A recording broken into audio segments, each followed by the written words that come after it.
북경에 어느 나병 환자 노인이 있었는데 이분이 선교사에게 말하기를 저는 제가 나병 환자가 된 것을 감사드립니다 는 말을 했다고 합니다.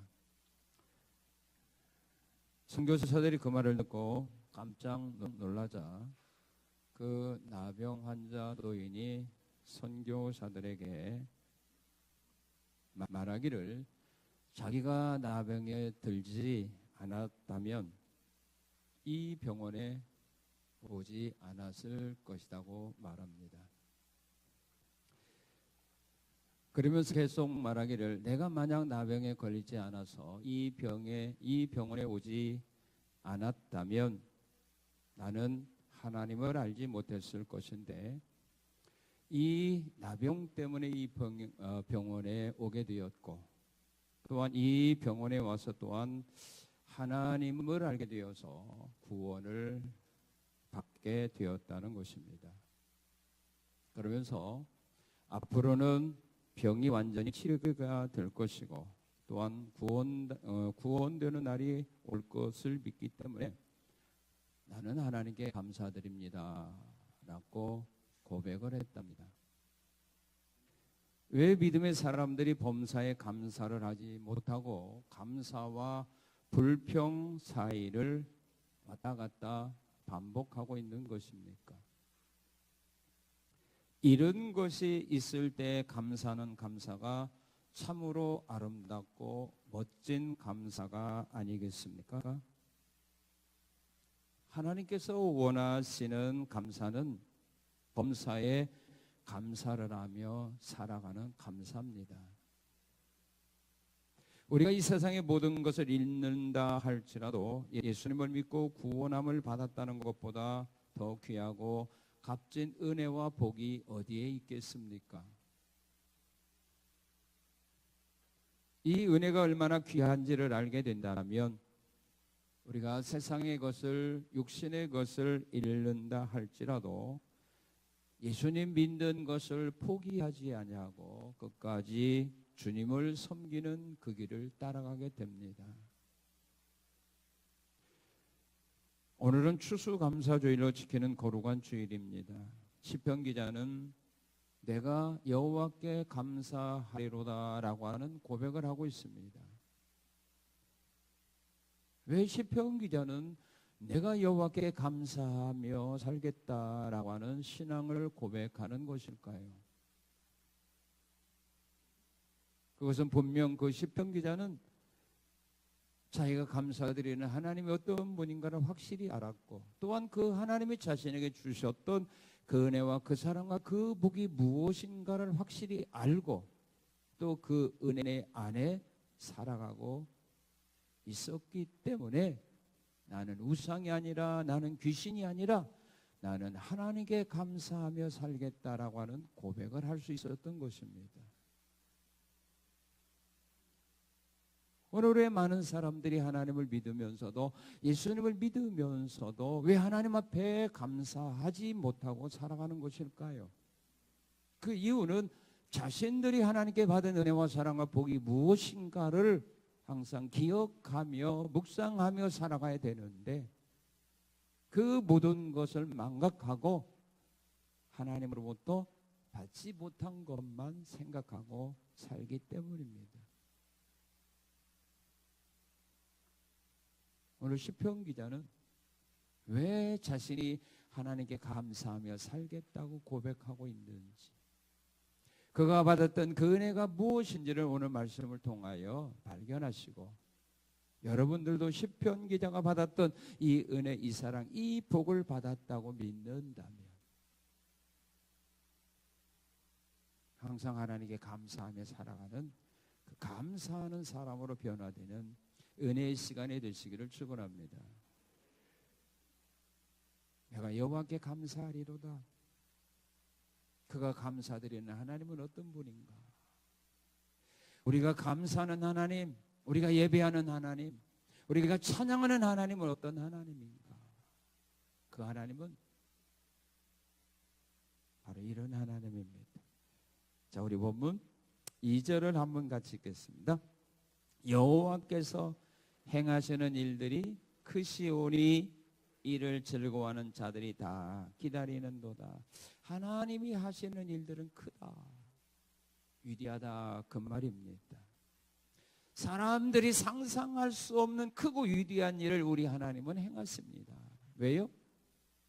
크시기 때문에, 능력이 많기 때문에. 능력이 없는 사람들은 큰 일을 하고 싶어도 큰 일을 못합니다. 여러분들도 다 큰 일을 해보고 싶어 할 겁니다. 그런데 왜 못합니까? 그 일을 할 만한 능력이 없어요. 그 일을 할 만한 지혜가 없어요. 지식이 없어요. 힘이 없어요. 그래서 못하고 있는 것입니다. 그러나 우리 하나님은 능력이 많고 지혜가 많고 지식이 많기 때문에 사람들이 상상할 수 없는 크고 위대한 일들을 행하십니다.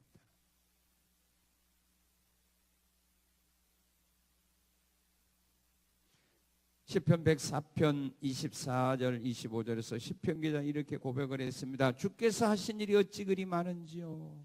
주께서 지혜로 다 지으셨으니 주께서 지으신 것들이 땅에 가득하나이다. 골로새 1장 16절에 보면 만물이 그에게서 창조되되 하늘과 땅에서 보이는 것들과 보이지 않는 것들을 하나님이 창조하셨다. 우리 사람의 눈으로 보이는 것만 창조한 것이 아니라 우리 사람의 눈으로 볼 수 없는 것들도 하나님은 다 창조하셨다. 이 땅에 있는 모든 것들을 우리 하나님이 창조하셨다. 그런데 사람들은 하나를 창조하는데도 힘들어.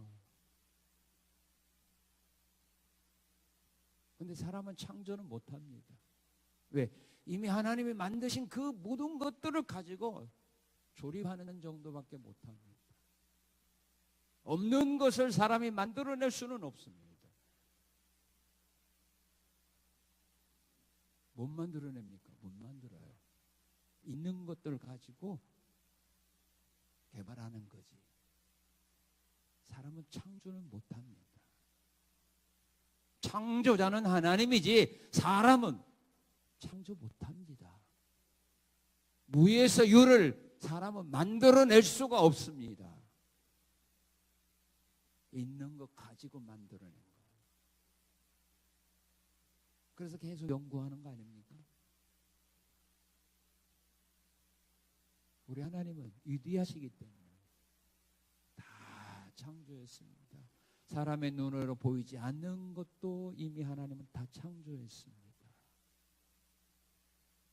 그렇게 크신 하나님이에요. 그리고 하나님이 하신 일은 하나님은 어떤 분인가 하면 자 우리 3절 읽겠습니다.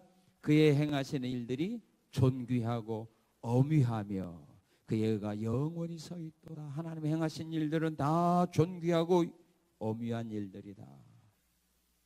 존귀하다고 하는 것은 탁월하다, 영광스럽다, 어미하다, 화려하다, 아름다웠다. 다시 말해 하나님이 하신 일들은 다 아름답고 영광스러운 일들, 화려한 일들을 우리 하나님은 하셨다 그 말입니다. 단풍을 보면은 아름답죠? 단풍 보면 미흡죠? 꼭 청개구리 심부러 가졌나? 단풍 아름답죠? 다 하나님이 만든 건 다 아름다워요. 이게 뭐예요? 이거 뭐예요? 사과? 감이 아름답죠? 아름답죠?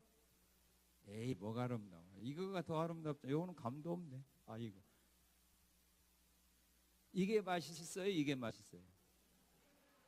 이게 맛있어요? 이게 맛있어요? 이게 맛있어요? 한번 잡숴보세요. 맛있으면 이거. 사람이 만든 것은요 하나님이 창조한 것보다 아름다울 수가 없어요. 존귀할 수가 없어서 영광스러울 수가 없어요.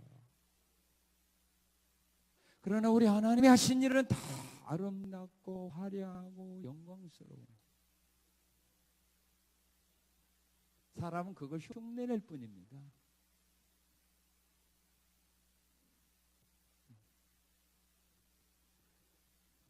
이 꽃에서 향기 날까요? 냄새 맡아보세요. 여기 이게 무슨 꽃이야? 추리? 뭐예요 이게? 장미?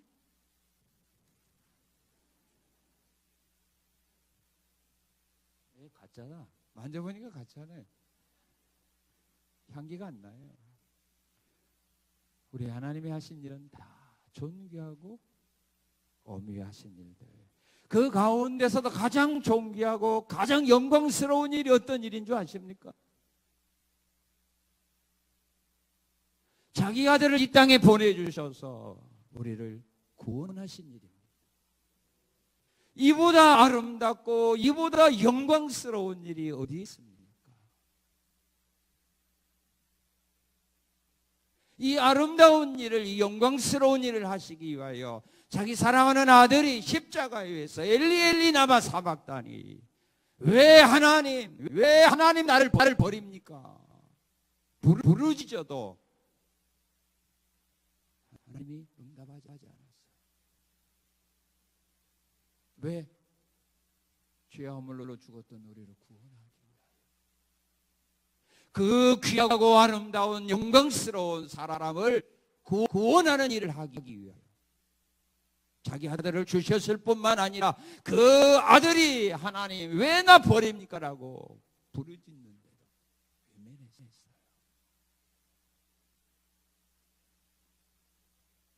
이보다 아름답고 영광스러운 일 어디 있습니까? 그 일을 바로 하나님이 하신 겁니다. 우리 형제도 못 내립니다. 우리는 그 하나님께 감사하는 겁니다. 그리고 우리 하나님은 4절에 보니까 은혜롭고 자비로우신 하나님입니다. 출애굽기 34장에서 우리 하나님은 모세에게 이런 말을 합니다. 나 여호와는 자비롭고 은혜롭고 노하기를 더디하는 하나님입니다. 예수님은 누가복음 6장 36절에서 너희 아버지의 자비로우신 같이 너희도 자비로운 자가 되어라. 은혜와 자비가 풍성하신 하나님입니다. 그 하나님이시기에 오늘 우리가 지금까지 숨쉬고 있는 겁니다. 우리가 행한 대로 하나님이 심판했다면 우리는 이미 지구를 떠났습니다. 그런데 잘못하는데도 하나님 앞에서 교만 떠는데도 불의한 삶을 살아가는데도 주님이 자비와 긍휼을 베풀으셨기에 지금까지 우리는 살아있다는 거 잊어서는 아니 됩니다. 그리고 우리 하나님은 7절에 보니까 진실과 정의로우신 하나님이라고 말합니다. 민수기 23장 19절에서 발람 선지자는 이렇게 하나님에 대해서 고백을 합니다.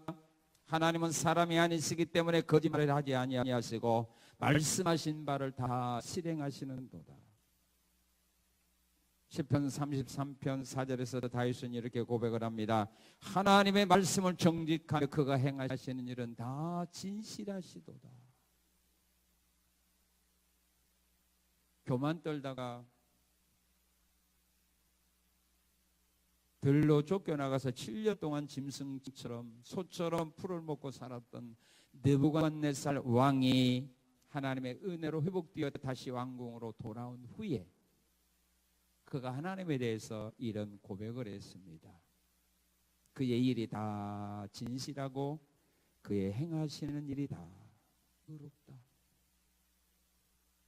자기를 7년 동안 짐승처럼 광야로 가서 짐승처럼 소처럼 풀 먹고 살게 했던 그 하나님에 대하여 고백하기. 그가 하신 일은 다 진실하고 의로운 일이다. 은혜 받고 말 아니에요.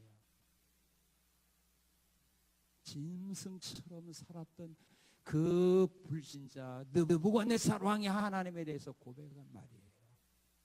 그 안에 하는 일은 다 진실하고 의로운 일이다. 사람들이 행하는 일은 다 진실하고 의롭습니까?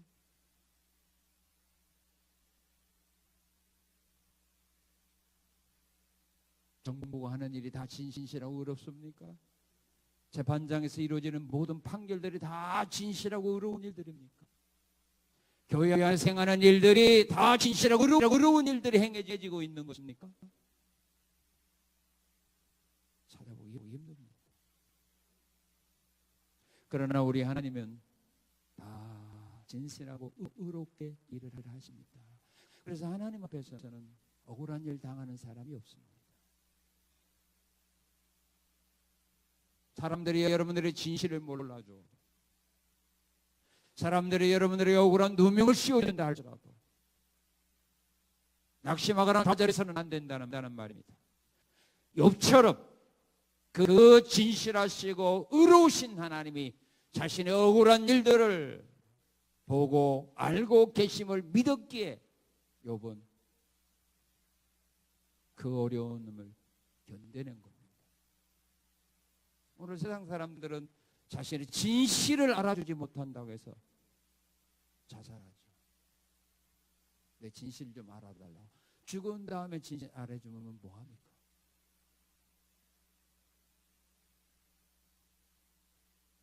그러나 참으로 하나님을 믿는 진실하시고 공의로우시고 정의로우신 하나님을 믿는 믿음의 사람들은 사람들이 자기의 진실을 몰라주어도 억울하다고 죽음을 선택하지는 않았습니다. 하나님 앞에서 그들은 떳떳하게 살았습니다. 사람들이 여러분들의 진실을 몰라주고 여러분들의 누명을 씌웠다고 해서 그 억울함을, 그 진실함을 사람들에게 인정받기 위하여 죽음을 선택해서는 안 되는 겁니다. 이건 하나님을 믿지 않는 사람들이 하는 일이지 하나님을 믿는 사람들이 해서는 안 되는 겁니다. 사람이 몰라도 하나님이 알았으면 되는 거 아니에요. 우리의 최후의 심판자는 사람이 아니라 하나님입니다. 이 하나님이 큰 일을 행하시는 이 하나님이 영광스러운 일을 행하시는 이 하나님이 은혜와 자비로우신 이 하나님이 진실하시고 정의로우신 이 하나님이 그 은혜와 사랑과 자비와 긍휼을 누구에게 베풀어 주신 겁니까? 시편 기자는 자기에게 베풀어 주셨음을 믿었던 겁니다. 그래서 그 하나님께 감사하는 겁니다. 이 은혜, 이 사랑, 이 자비, 이 위대하고 큰 일들을 누구를 위해서 하신 겁니까? 나를 위해서 하신 겁니다. 여러분, 자신을 위해서 하신 겁니다. 믿습니까? 믿습니까? 그걸 믿어야 돼요. 그래야 하나님께 감사하며 살 수 있다 그 말입니다. 시편 기자는 이 하나님이 자신에게, 자기 백성들에게 은혜를 주셨음을 믿었기에 그 하나님께 감사하는 삶으로 변화된 겁니다. 이 하나님이 우리에게 이미 은혜를 주시는 겁니다. 어떤 은혜를 주셨습니까? 우리 5절을 한번 읽겠습니다. 5절 시작.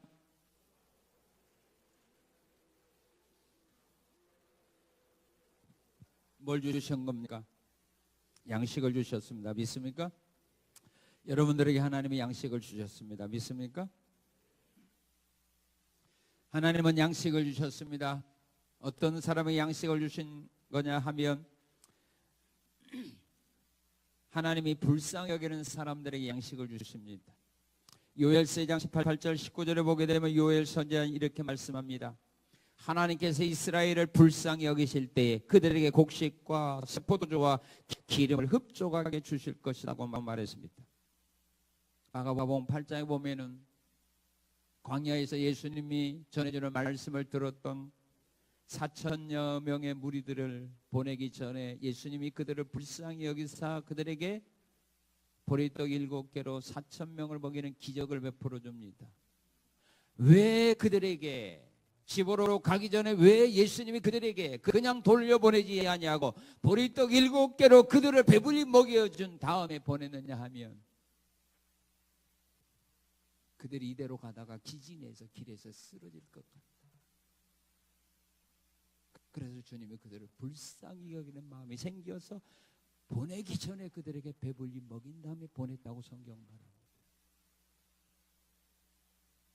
배고픈 대로 보내면 이들이 길을 가다가 쓰러진다. 불쌍히 여기는 마음.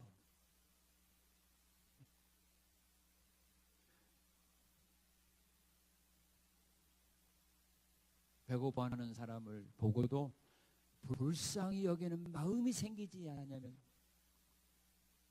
그들에게 먹을 거 안 줘요. 오히려 배고픔이 뭔가 좀 당해봐야 돼, 그런 마음이 있으면 안 줘요. 나는 고생 좀 해가야 돼, 고통 좀 당해봐야 돼, 그런 마음이 생기게 되면 안 줘요. 있어도 안 줘요. 버릴지라도 안 줘요. 그러나 불쌍히 여기는 마음이 있으면 줘요. 없으면 만들어서라도 줘요. 아니면 자기가 먹는 거 남겨서라도 줘요. 하나님이 불쌍히 여기는 자에게 양식을 주십니다. 그리고 하나님을 섬기는 사람에게 양식을 주십니다. 출애굽기 23장 24, 25절에서 하나님 이스라엘 민족들이 이렇게 말씀합니다. 너희가 가나안에 들어가서 우상을 버리고 하나님을 섬길 때 양식과 물의 복을 내리고 너희 중에 병을 제거하리라. 예수님도 말씀하시기를 먼저 그 나라와 의를 구해라. 그러면 하나님이 너희가 구하는 것 다 주실 거다. 또한 하나님의 말씀에 순종하는 사람들에게 하나님은 양식을 주십니다. 말라기 3장 10절에 온전한 11조를 드려 너희 나의 창고 온전한 11조를 나의 창고에 드려 나의 집에 양식이 있게 하라. 그리하면 내가 하늘 문을 열고 너에게 복을 쌓을 곳이 없도록 붙지 아니하나 시험해 봐라. 사르밧 과부가 엘리야 선지자의 말씀대로 순종했을 때에 3년 6개월 동안 다 하지 않는 양식을 주셨습니다. 엘리야가 하나님의 말씀대로 순종하여 그리시네가로 가서 시냇물을 마셨을 때에 하나님은 그에게 아침과 저녁에 까마귀를 통하여 떡과 고기를 물어다가 엘리야 선지자를 섬기게 했습니다. 말씀에 순종하는 자에게, 또한 열심히 일을 하는 사람에게 양식을 줍니다. 잠언 20장 13절에서 너는 잠자기를 좋아하지 말아라. 내가 빈궁하게 될까 두려우니라. 내 눈을 뜨라. 그리하면 양식이 족하리라. 내 눈을 뜨라. 그리하면 양식이 족하리라.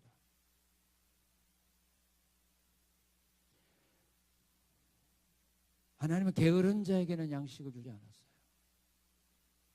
저렇게 16장에 보게 되면 하나님 이스라엘 백성들에게 아침마다 이슬과 함께 만나를 줍니다. 그런데 게으른 사람은 그날 굶어야 합니다.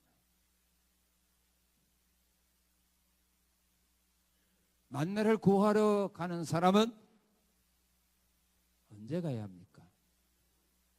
언제 가야 됩니까? 해 뜨기 전에 가야 됩니다.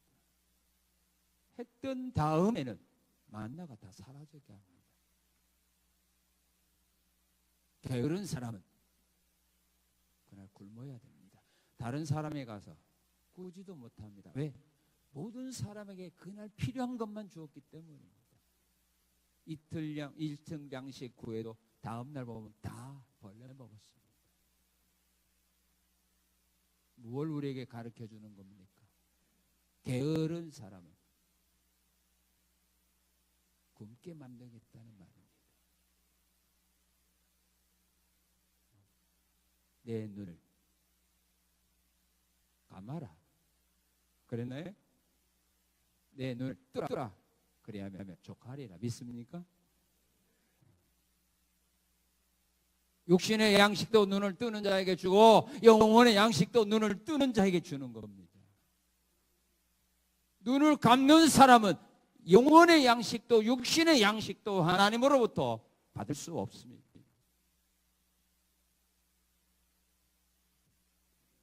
왜 우리가 하나님 앞에 감사를 해야 되느냐 하면 우리 하나님 언약을 기억하시고 언약을 지키시는 하나님이기 때문입니다. 우리 5절을 읽겠습니다. 5절 시작.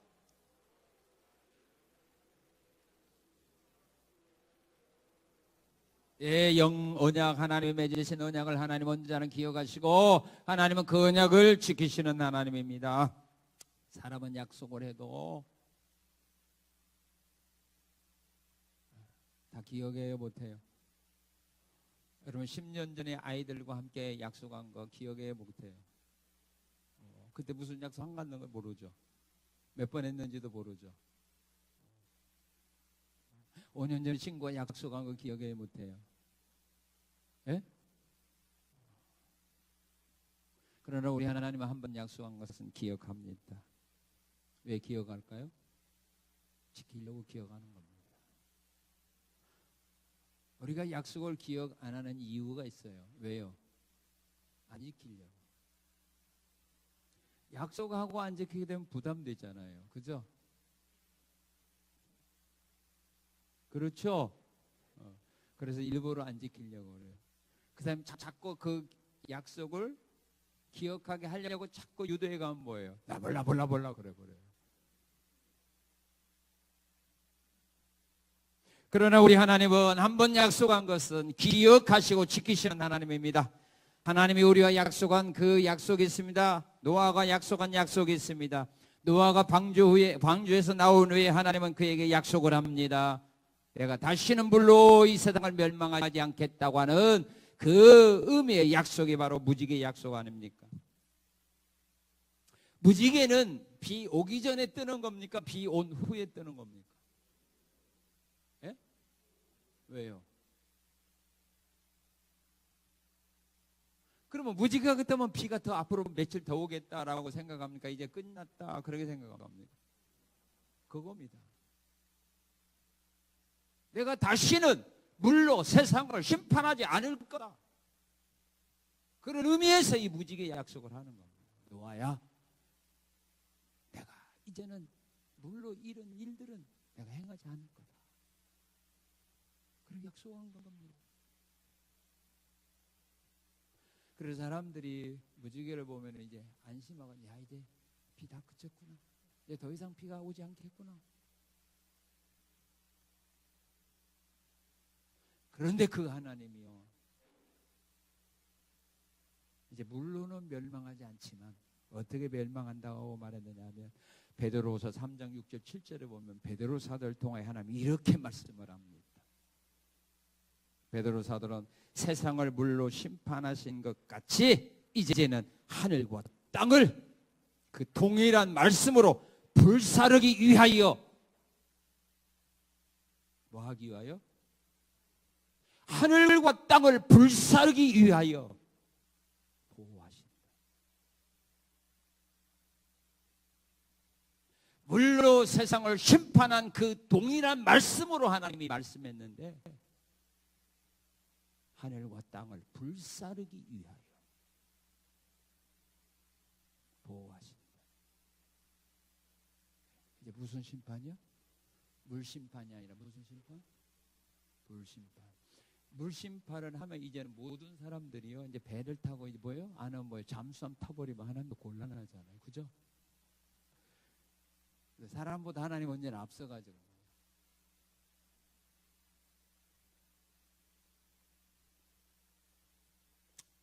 또한 하나님은 아브라함과 이삭과 야곱에 맺은 언약입니다. 가나안 땅을 그에게 기업으로 주는 이 약속입니다. 그 약속대로 출애굽기 2장 23절 35절에 보게 되면 이스라엘 민족 애굽에서 고통을 당하는 소리를 듣고 하나님이 아브라함과 이삭과 약속에게 언약한 그것을 기억하사 그들을 구원하여 가나안으로 인도하게 됩니다. 하나님은 약속하신 것은 꼭 지키십니다. 또한 하나님은 예수를 믿는 사람에게 구원을 주신다는 이 언약은 지금도 변함없이 지켜지고 있는 것입니다. 믿습니까? 요엘서 2장 32절에서 하나님은 이렇게 말씀하셨습니다. 누구든지 여호와의 이름을 부르는 자는 구원을 얻으리라. 누구든지 여호와의 이름을 부르는 자는 구원을 얻으리라. 그 언약의 말씀대로 예수 그리스도의 이름을 부르는 사람들에게는 구원의 복을 주는 겁니다. 이 약속은 영원히 변함없는 약속입니다. 누구든지 예수의 이름을 부르는 사람들에게 그래서 하나님은 구원을 주는 겁니다. 그 사람이 죄인이든 의인이든 그것 따지지 않습니다. 예수의 이름을 부르면 구원을 주는 이유가 바로 이 약속 때문입니다. 이 언약 때문입니다. 그래서 구원을 주는 거지 우리 의로움으로 받는 것이 아닙니다. 우리가 신앙생활 잘함으로 받는 것이 아닙니다. 충성 봉사를 잘하기 때문에 우리에게 구원을 주는 건 아닙니다. 약속한 겁니다. 우리에게 언약한 겁니다. 누구든지 여호와의 이름을 부르는 자는 구원을 받으리라. 주 예수를 믿으라. 그러면 너와 내 집이 구원을 받으리라. 그 언약 때문에 예수의 이름을 부르는 자들에게 구원을 주는 겁니다. 우리가 구원받는 것은 여러분의 의로 받은 거 아닙니다. 행함으로 받은 거 아닙니다. 그 언약 때문입니다. 그리고 우리 하나님은 우리에게 기업을 주시기 때문입니다. 우리 6절을 읽겠습니다. 6절 시작.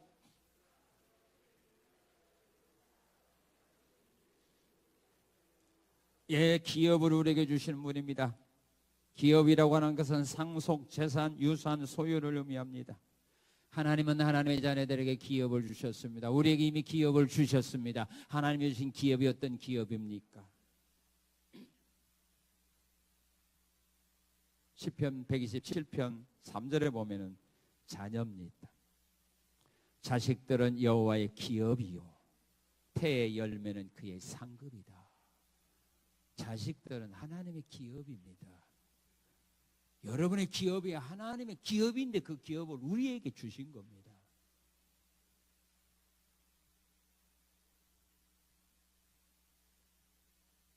그래서 야곱은 형에게 그렇게 말합니다. 형이 야곱에게 물어보면 이들이 누구냐라고 말할 때 야곱은 말합니다. 하나님의 주의 종에게 주신 자녀들입니다. 자녀는 누구의 기업이라고요?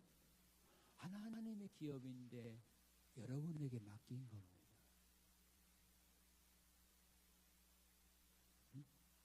자식들은 여호와의 기업이요 그랬어요. 그 기업을 우리에게 주신 겁니다. 믿습니까? 그러니까 자녀가 내 자식이에요? 하나님의 자녀예요? 예? 진짜로 그렇게 믿어요? 그렇게 진짜 믿어요? 근데 왜 여러분 마음대로 해요? 왜 여러분들의 마음대로 안 된다고 왜 속상해? 왜 울어?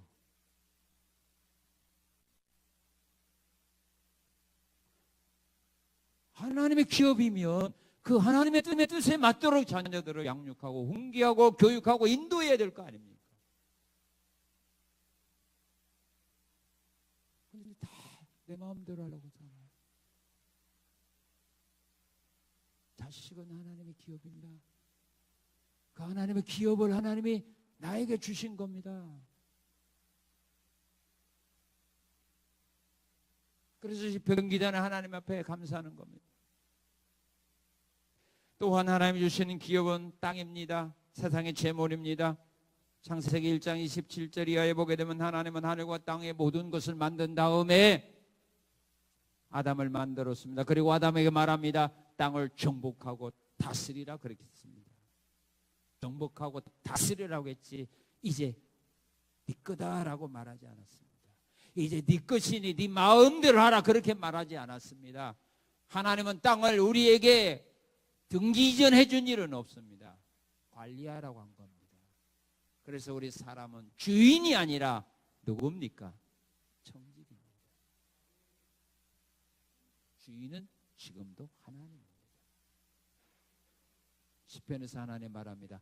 하늘과 땅에 있는 모든 것이 다 내 거다 그랬지. 너희 거라고 말하지 않았어요. 우리는 청지기예요. 그래서 주인이 내놓으라면 다 내놓는 겁니다.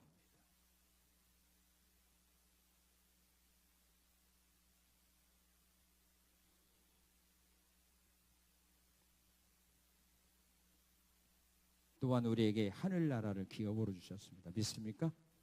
하늘나라입니다. 마태복음 25장에서 오른편에 있는 양과 같은 성도에게 예수님 말씀합니다. 네 아버지께 복받은 자들이여 나와 창세로부터 너희를 위하여 예비된 나라를 상속받으라. 하늘나라를 기업으로 상속받게 됩니다. 그 하늘나라는 요한계시록 보게 되면 12 진주문이고요. 바닥은 정금으로 바닥을 포장했습니다. 그곳은 사망도 없습니다. 눈물도 고통도 질병도 없습니다. 이별도 슬픔도 없습니다. 어둠도 없습니다. 마귀도 없습니다. 괴로움도 염려 근심도 없는 곳입니다. 그 하늘나라를 하나님이 나에게 상속받을 수 있는 복을 주셨습니다. 이 땅의 것은 사라지고 없어지지만 하늘의 것은 영원한 겁니다. 이 땅에 있는 모든 것은 하늘나라의 그림자입니다. 기업으로 나에게 주신 하나님, 자녀를 기업으로 주신 하나님, 우리 땅에 올 때 빈손 들고 왔지만 먹고 쓸 수 있는 거, 거할 수 있는 집들, 또 하늘나라를 나에게 돈 받고 판 거 아닙니다. 은혜로 주셨습니다. 그걸 깨닫고 감사하며 살라 그 말씀입니다.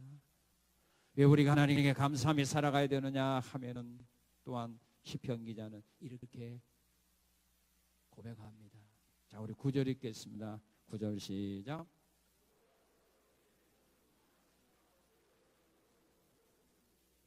네, 우리를 어떻게 했습니까? 속량했다 그 말입니다. 속량, 자유를 줬다 그 말입니다. 우리를 구속했다 그 말입니다. 종살이하는 노예 생활하는 우리에게 자유를 주기 위하여 값을 지불하고 우리를 그 속에서 구원해내서 자유로운 삶을 살도록 우리에게 은혜를 주신 하나님이라 그 말씀입니다. 어디로부터 우리를 속량해 주셨습니까? 종의 삶입니다.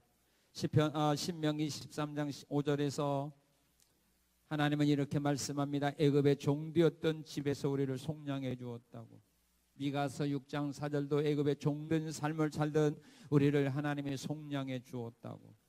히브리서 기자는 히브리서 2장 14절 15절에서 말씀합니다. 마귀를 멸하고 우리를 구원해 주셨다고. 요한복음 8장 34, 36절에서는 주의 종에서 우리를 구원해 주셨다고. 로마서 6장에서는 죄로부터 해방하여 이제는 의의 종이 되게 하였다고. 귀신에게 종노릇 하는 사람들에게 예수님은 귀신으로부터 그들을 구원해 주셨습니다. 종의 삶은 비참하지 않습니까?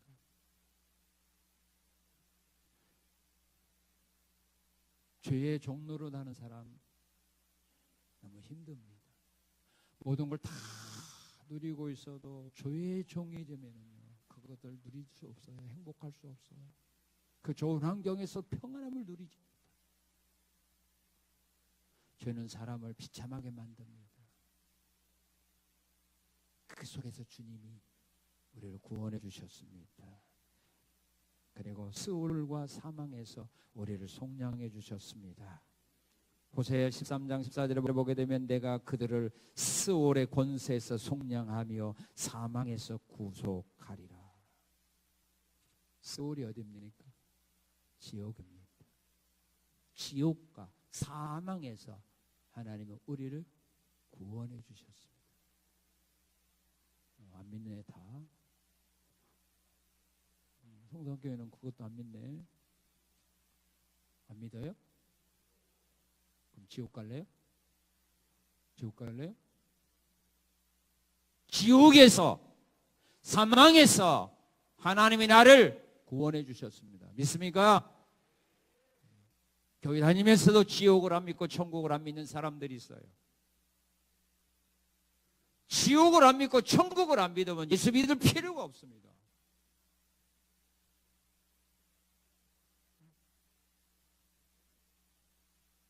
지옥을 믿어야, 지옥이 어떤 곳인가 알아야 그곳 가기 싫어서라도 천국을 믿을 거 아닙니까?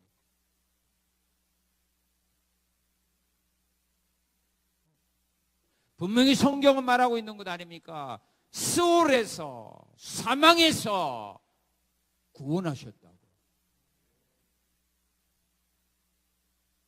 강도가 자기가 지은 죄로 말미암아 지옥에 떨어질 것을 알고 예수님 앞에 마지막으로 부탁하는 거 아닙니까?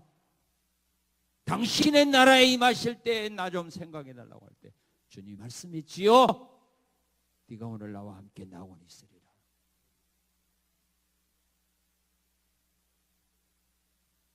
지옥에서 구원해 주신 거, 지옥에서 나를 속량해 주신 거 믿습니까? 믿습니까? 믿어야 돼요. 이거 안 믿는 사람은 예수 믿을 필요 없어요. 천국은 믿는데 지옥은 안 믿는다. 그것도 잘못된 거예요. 다 믿어야 해요. 지옥에서 나를 구원해 주신 것을 믿어야 된다 이 말입니다. 사망에서 나를 구원해 주심을 믿어야 되는 겁니다. 그래서 주님 말씀한 거 아닙니까? 나를 믿는 자는 죽어도 살겠고. 왜 죽었는지 삽니까? 사망에서 그를 구원해 주었기 때문에 죽어도 다시 살려주는 겁니다.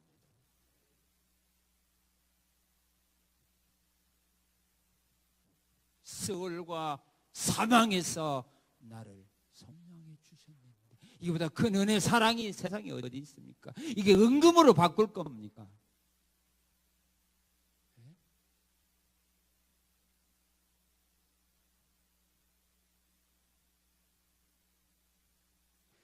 그리고 갈라디아 3장 13절 14절에 보면 율법의 저주에서 우리를 구원해 주신 겁니다. 어디에서 구원했다고요? 저주 가다을만 하죠. 네? 하나님은 우리를 이미 율법의 저주에서 구원해 주신 겁니다. 예수님이 우리를 율법의 저주에서 구원하기 위하여 예수님이 대신 저주받은 겁니다.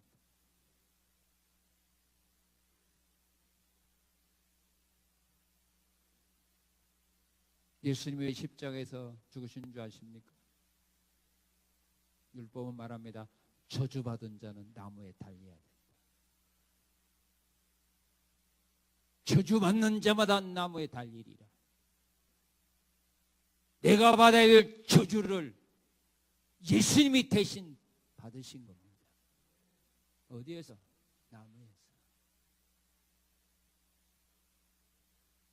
그러므로 우리는 이미 율법의 저주로부터 벗어난 겁니다. 그런데 사람들은 그렇게 말합니다. 그런데 왜 나이가 어려움과 고통과 아픔이 있는 겁니까? 그것은 저주가 아니라 그것은 여러분들이 하나님 앞에서 교만 떨고 불의를 행하고 잘못된 길로 나갔기 때문에 하나님이 여러분들에게 징계와 심판을 내린 겁니다. 그 저주가 아니에요. 징계나요. 연단은 저주나 징계받는 사람이나 연단받는 사람이나 저주받는 사람이나 우리가 볼 때 같아요, 틀려요? 같아요, 틀려요? 말을 안 해. 같아요, 틀려요? 똑같아요. 똑같잖아요. 징계받는 사람이나 심판받는 사람이나 연단받는 사람이나 저주받는 사람이나 그의 삶 속에서 그가 누리고 있는 것, 당한 고난, 아픔, 괴로움은 똑같아요. 그러면 우리가 어떻게 그 사람이 저주받는지, 그 사람이 연단과 심판을 받고 있는지 어떻게 알아요? 결과를 보면 알아요. 저주의 목적은 뭡니까? 멸망입니다. 연단, 징계는 저주의 목적이 뭡니까? 더 못되게 하는 겁니까? 더 잘되게 하기 위함입니까? 더 잘되게 하는 겁니다. 여러분들이 자녀를 징계하는 겁니까? 저주하는 겁니까? 징계하는 겁니다. 징계의 목적이 뭡니까? 현재 잘못된 것을 버리고 더 나은 자가 되도록 하기 위한 것을 위에서 징계하고 채찍질하는 겁니다. 저주한다면 죽여버릴 겁니다.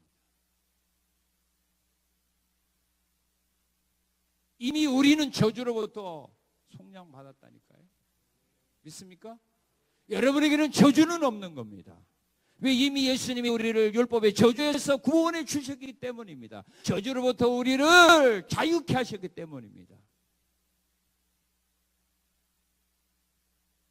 이스라엘 민족들을 하나님의 율법의 저주에서 구원해 주셨기 때문에 발람 선지자가 이스라엘 민족들을 저주할 때 하나님은 오히려 저주가 변하여 그들에게 복이 되게 하신 겁니다. 하나님이 아브라함을 왜 불렀습니까? 축복하기 위해서 불렀습니다. 복받게 하기 위해서 부른 거지. 저주받기 위해서 부른 거 아닙니다. 하나님이 우리를 부른 이유가 있습니다. 예수 믿게 하는 이유가 있습니다. 그 이유는 무엇입니까? 저주받게 하려는 것이 아닙니다. 저주로부터 벗어났었어. 아브라함이 받은 그 복을 이제 받아 누리는 삶을 살아가라. 스올의 사망에 빠지지 말고 영생의 복을 누리는 삶을 살아가라. 그런 목적에서 나를 구원해 주신 것을 믿어야 합니다. 그럴 때 우리가 하나님께 감사하며 살아갈 수 있는 것입니다. 여호와께 감사하는 사람들은 어떻게 살아가야 될까요? 시편 기자는 말합니다. 하나님께 주신 은혜와 사랑과 복이 이렇게 귀하고 알았기 때문에 나는 이렇게 이제 살아갈 겁니다 라고 고백을 합니다. 여러분들이 하나님으로부터 이런 은혜와 사랑을 받았다면 앞으로 여러분들은 이렇게 살아가야 됩니다. 어떻게 살아가야 됩니까? 1절 읽겠습니다. 1절 시작.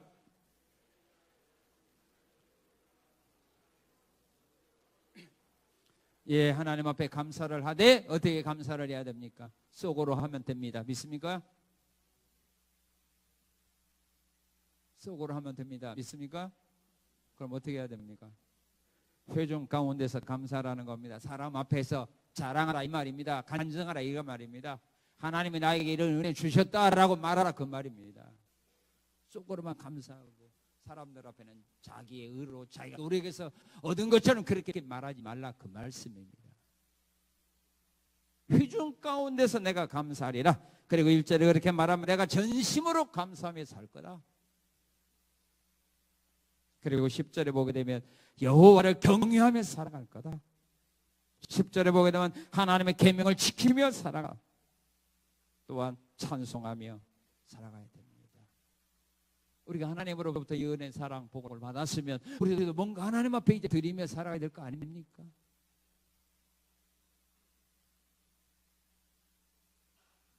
여러분들은 여러분들에게 은혜와 사랑과 여러분들에게 도움을 준 사람의 부탁이요, 그가 원하는 일을 해요 안 해요?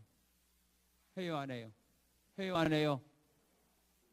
그래서 우리가 하나님의 계명을 지키는 겁니다. 그래서 그 하나님 앞에 찬양하는 겁니다. 다른 사람은 무시하고 멸시하고 조롱해도 우리는 그 하나님이기 때문에 그분을 우리는 경외하며 사는 겁니다. 이런 은혜 사랑을 받았다고 생각하지 않고 믿지 않는 사람은 하나님을 경외할 필요도 없고 하나님 주신 말씀을 지킬 필요도 없고 하나님을 찬양할 필요도 없고 그분에게 감사할 필요가 없습니다. 그러나 이런 은혜와 사랑과 복을 내가 받았다면 감사하며 살아가야 되고 경외하며 살아가야 되고 하나님이 말씀하신 거 지키며 살아가야 되고 그 하나님 앞에 찬양으로 영광 돌리는 삶을 살아가야 하는 것입니다. 시편 111편 기자가 하나님께로부터 받았던 이 은혜, 이 사랑, 이 복을 여러분도 받았다고 믿는다면 시편 기자와 같은 이런 아름다운 변화된 신앙의 삶으로 하나님께 영광 돌리며 살아가는 우리 성산을 위한 성도들의 아름다운 삶이 되시기를 주님의 이름으로 축원합니다. 감사합니다. 감사합니다. 하나님께 감사할 수 있도록 우리에게 베풀어 주신 은혜가 무언가를 오늘의 말씀을 통해 다시 한번 깨닫고 또 하나님께 감사하며 사는 자가 어떻게 살아야 되는가를 또한 말씀을 통하여 깨닫게 하셨으니 시편 기자와 같은 이 길을 걸어갈 수 있도록 은혜와 믿음과 능력과 성령의 충만함으로 더하옵소서. 이 은혜를 베풀어 주심을 감사하며 예수님 이름으로 기도하옵나이다. 아멘.